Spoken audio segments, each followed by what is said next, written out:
скажу вам, ребята, заправка здесь долбанутая вообще. Надо выезжать, потом возвращаться, закрывать движение на круговом. Это, конечно, круто, блин.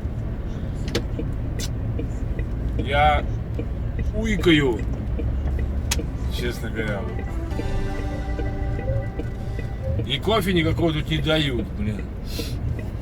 Я так понимаю, кофе дают на больших заправках, где партнерство. Ну, в принципе, может, дают, я там не пошел спрашивать, потому что здесь автомат как бы. Сейчас, ладно, едем на паузочку, блин. Маленькую, заполним документацию.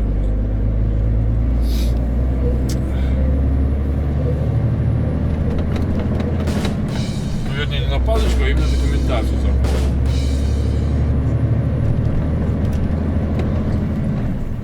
То опять докопается, вы на паузе стоите.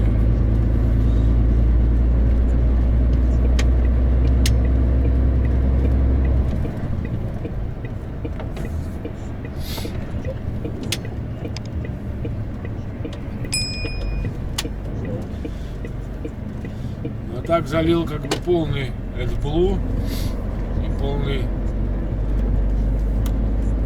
дизель. Это тоже, блин, дизель, блин, совсем полный нельзя, как бы там заставляют меня в Никос заправлять полный. Здесь, блин, потом смотришь, такие следы, блин, подтекает оно. Это, наверное, отверстия специально технологические, так сказать, и чтобы не создавать давление большое в случае там жары или чего-то. Да, и, кстати, доброе утро, я забыл сказать совсем. Сегодня у нас 24 февраля. Как-то совсем уже пятница. Едем мы на выгрузку 307 километров мне еще. Выехал я где-то 5:30 утра. Сейчас без 15:09.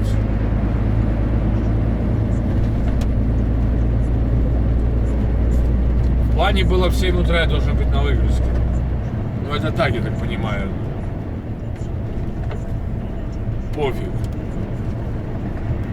Потому что это нереально было. Я только загрузился где-то, блин, ближе к этому времени, в 6 вечера.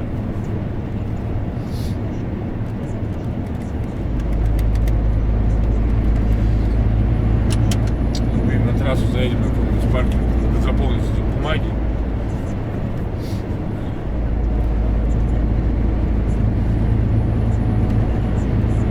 Эту паркинг надо было отметить, в принципе, эту точку.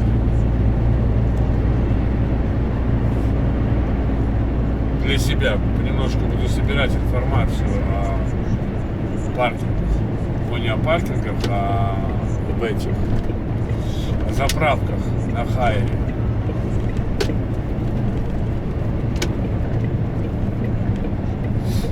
Чтобы потом взял сразу, не по программе искал.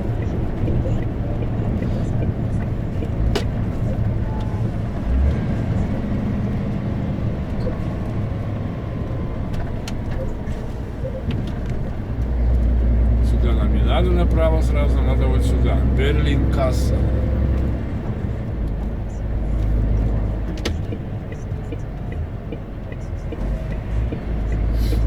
Пропускаем, как съезд на красный.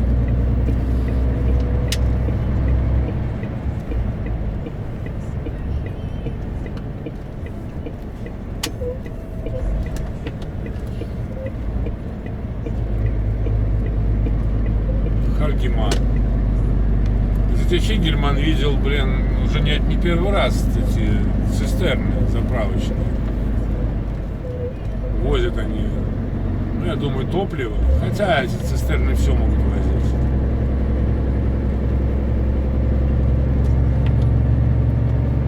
Так.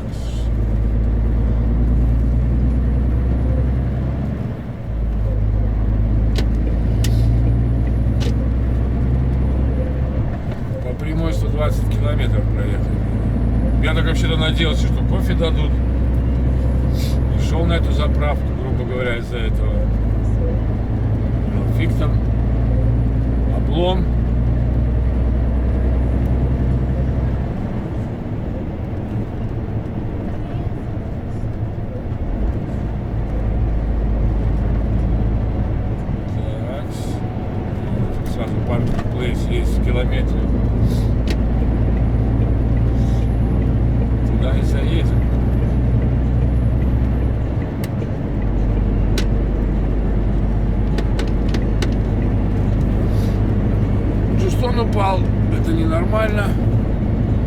Да, вчера, блин, целый день отработал, регистратор упал. Поэтому, наверное, вчерашний видос будет вид из кабины.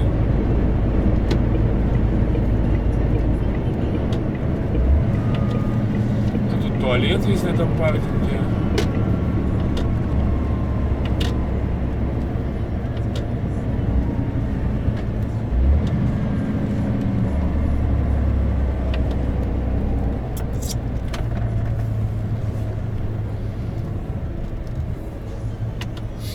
Паркинг такой из двух частей состоит.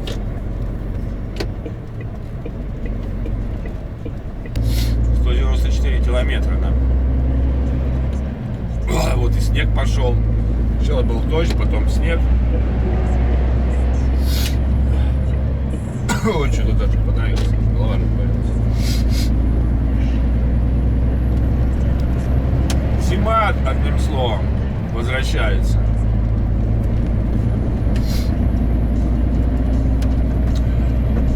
Будь она неладна. За улицу вышел, был сильный мороз.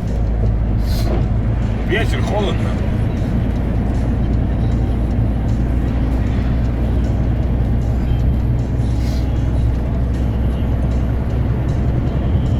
Ну и видно, да, за бортом, что погода не ахти.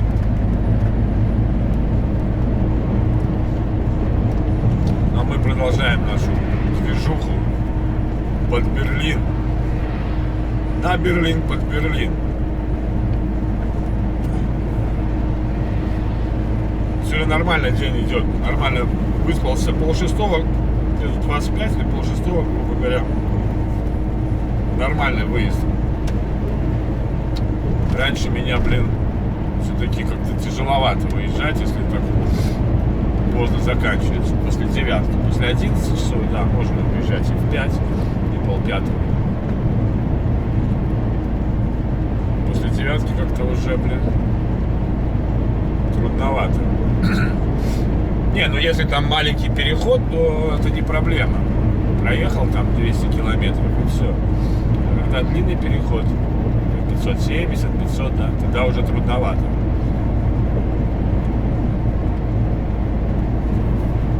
В Риге говорят снег. В Юрмале снег. В Резекне снег. А здесь вот такой типа, непонятно, был снежок, теперь дрызел такой, мокрый, так скажем. Ну что, мы едем дальше, как обычно, в пути. Сейчас вот видос там у меня сохраняется, конвертируется, так скажем. Надо запустить его, чтобы на YouTube он уже залился. Ездите гигабайты. Потому что я в один вечер включил YouTube, там что-то какой-то документальный фильм и уснул под него. А он так и шел 1,5 часа. Я даже не знаю, сколько у меня там осталось трафика. Но повторюсь, я пользуюсь Теленором шведским. Мне Санька возобновляет карточку. 50 евро, 150 гигабайт. И нормально. Пользую.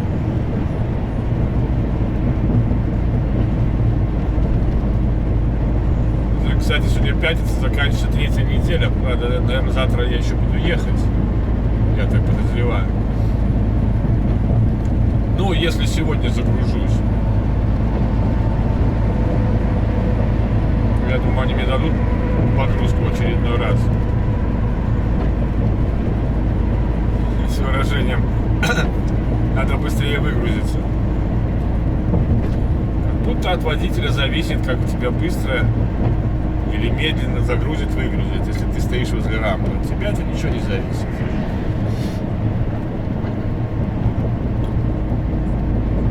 Ходи там, проси, не проси. Наоборот, еще нервировать будешь. Поэтому я считаю, это неправильно, когда постарайтесь побыстрее выгрузиться, ребята. Или постарайтесь побыстрее загрузиться. Как?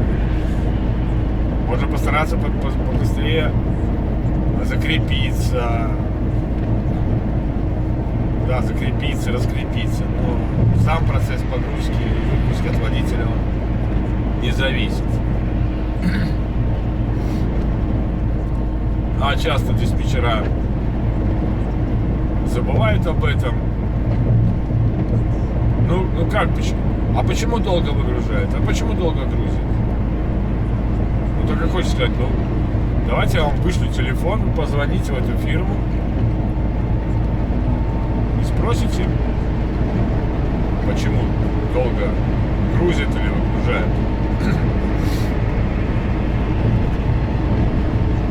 У меня, помню, в Кейстеркампе был такой вариант один. Один из диспетчеров что-то начал там наезжать относительно погрузки и выгрузки.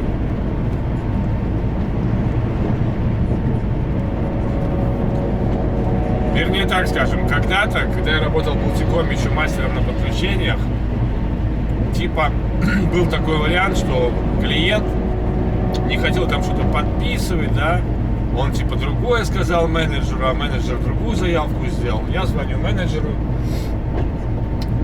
и начинаю объяснять ситуацию. Менеджер там начинает что-то наезжать на меня. Я говорю, сейчас, подожди секунду. Я даю трубку клиенту, говорю, разговаривайте с диспетчером. И вот они между собой. Я-то тут при чем? Я приехал подключать, а как вы там обговаривали условия договора, это не мои проблемы, это вы разговаривали. Я не могу знать и не могу обсуждать. И вообще у клиента я не могу обсуждать политику компании, что кто дурак, кто не дурак. И вот как-то в Кейстеркампе, и, кстати, вот этот вот вопрос очень быстро решался. И вот как-то в Кейстеркампе что-то там начал бычиться менеджер, диспетчер, да?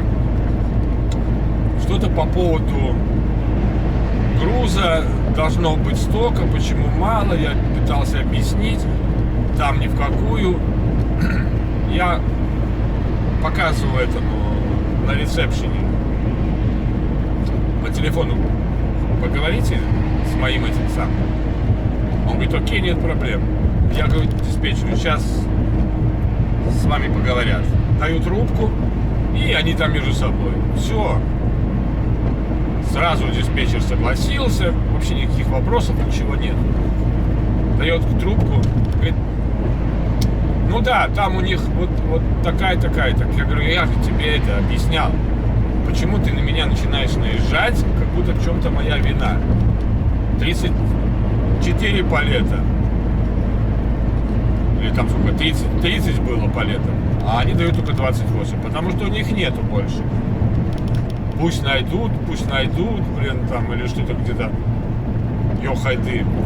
Вот все, решили вопрос. Человек ему объяснил, и пускай попробовал бы он ему что-то там тявкать, наезжать, грубо говоря, да? А что на водителя-то наезжать? Ну, заказ на 30 палетов. Ну, у меня часто так бывало, что меньше только есть в наличии. Нет, если хотите, я буду ждать, выйду за ворота, встану, буду ждать, когда у них появится еще 2 палета. Поэтому таким хитростям я иногда прибегаю. Зачем мне, блин, выслушивать какую-то фигню? Так и здесь, вот, когда вот просят, мне другой хочется сказать, я сейчас дам трубку, вы по-немецки разговариваете, поговорите с грузчиком. Потому что это ненормально, когда водитель-то тут при чем, ребята? Объясните грузчику, почему он медленно грузит. Я посмотрю, что тебе грузчик ответит на это. Как в фиксе было. Сбегай тут, а сбегай еще, а сбегай покажи. Добился того, что они сказали, давай нафиг отсюда, уваливай, через 10 минут, чтобы тебя не было на территории. Договорился.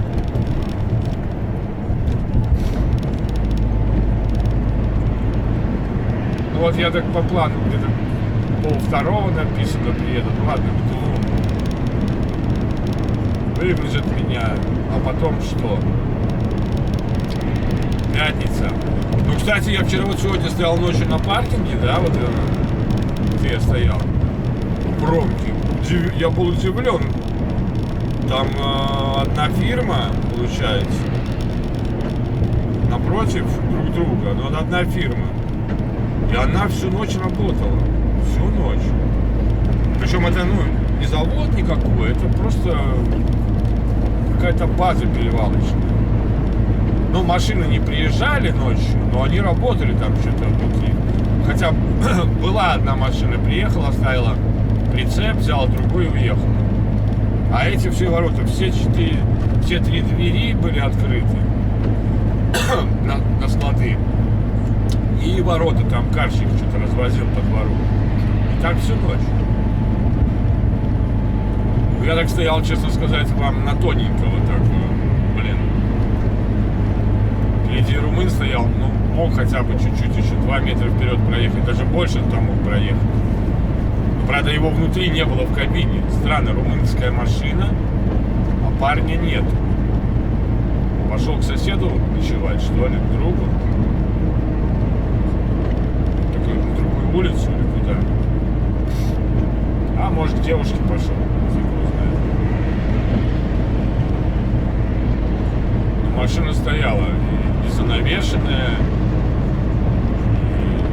И я уже так начал думать, так, опять какая-нибудь замануха. Ну, благо вот фирма работает, там такое, может быть, и не пройдет. Хотя никто там даже не обратит внимания.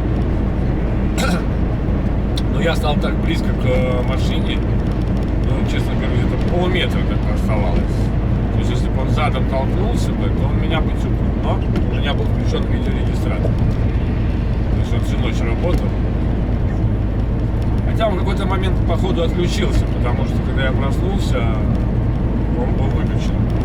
Там, получается, вот, когда аккумулятор подсаживается, а у меня на чего?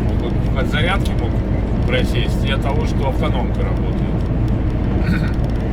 Он автоматически почему-то выключает, я не знаю, все, не все, но выключает эти розетки на прикуриватели, на зарядку, короче. Вот, что-то я как-то покушал, что-то спать захотел. То есть видеорегистратор смотрел, и если момент был бы, что меня чукнет и уедет, то все было бы зафиксировано.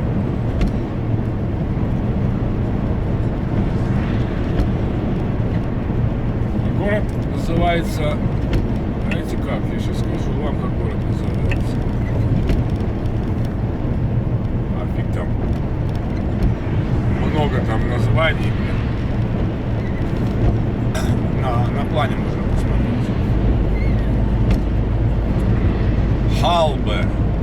Халбе. Так город называется, куда я еду.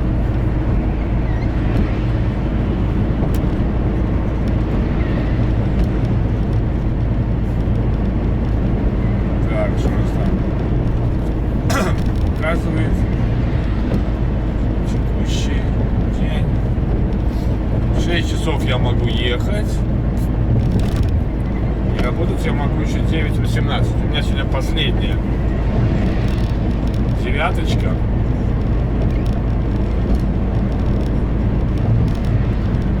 Как бы,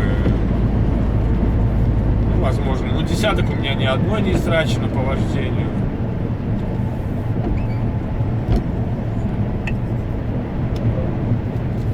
Поэтому 10 часов-то я могу вести машину.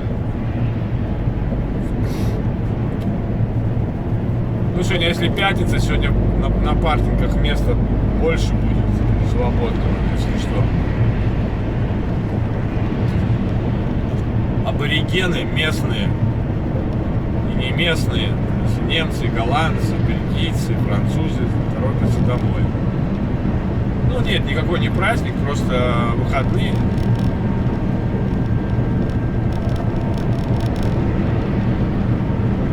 Выходные.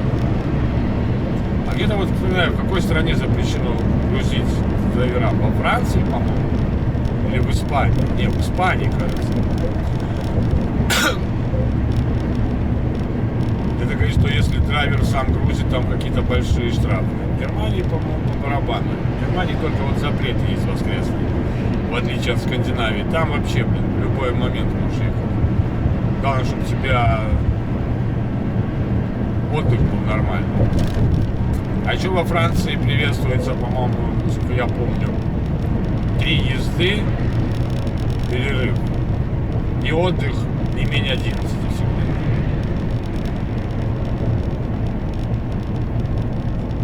Особенно ночью. Они смотрят, что ночью надо ехать 3 часа. Кто-то может со мной не согласиться, но это факт. Ночью вообще надо 3 ехать, больше не надо ехать. И даже 3 много. Я еду всегда, если ночью еду 2,5, паузочка маленькая, 15 минут. Ну, в зависимости, куда я еду и как. Потом еще 2 часа, 30 минут паузы. А бывало так, что я 22 часа проехал, все, блин, не могу. Вижу, что у меня нормально получится 45-ку отстоять, я без перерыва приеду. Чего? Поспал 45 минуток и погнал дальше. Уже до конца, до приезда. Но стараюсь так, чтобы эту паузу делать не так, чтобы потом пришлось бы еще одну делать. А так что, 2 часа, я так сказал, вот еду, например, остается там у меня 4:50, нет, я еду. 4:30, я еду. 4 часа остается. Вот тогда я уже могу остановиться, если так ломает сон. И на 45 минут. Если не ломает так сильно, то на 15 минут. Кстати, вчера... Не вчера.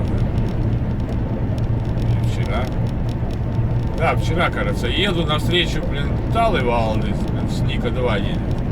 На Испанию пошел, на своем мане.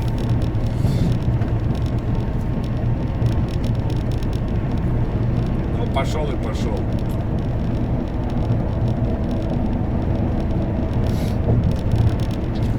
Магдебург.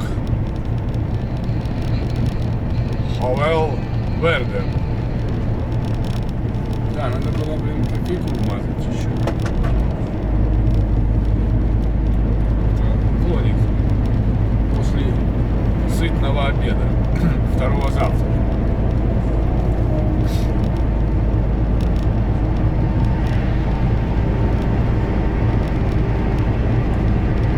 Чего?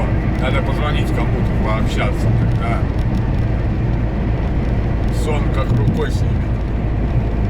Когда по телефону разговариваешь, время быстрее летит, и не хочется там зевать. Надо вот эти 20 минут переждать, и все будет чики-пуки. Так что ладно, ребята, едем дальше.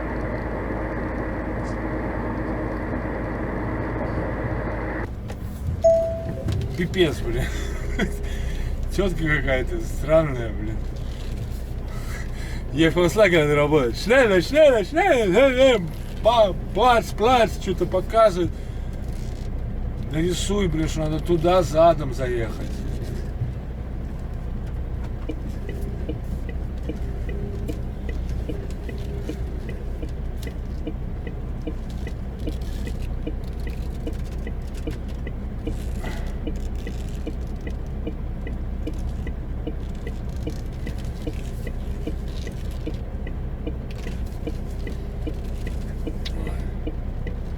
Все будет в порядке, не надо только нервничать. Фигней какой-то занимается тетя Мотя. Вот тут подошел к людям, они говорят, да, сюда, позвонили там, и все. Задом так задом, как скажете. Не проблема. Он говорит, поближе туда 5 метров.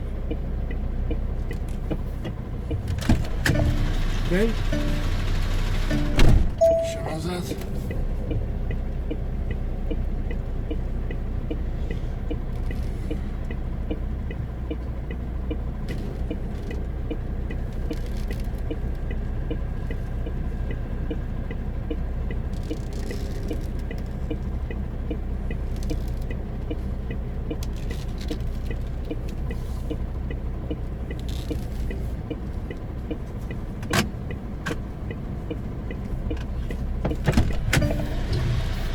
Окей?